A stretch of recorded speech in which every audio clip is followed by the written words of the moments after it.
Hi guys! Napanood nyo ba yung videos kong in-upload kaninang tanghali? Akala ko matutulog na yung mga anak ko ng maaga dahil hindi sila nakatulog ng tanghali.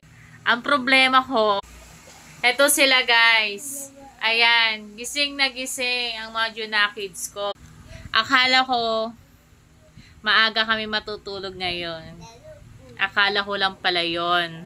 Mapapawaw ka na lang talaga. Kasi nga, ang sarap ng buhay ng mga anak ko.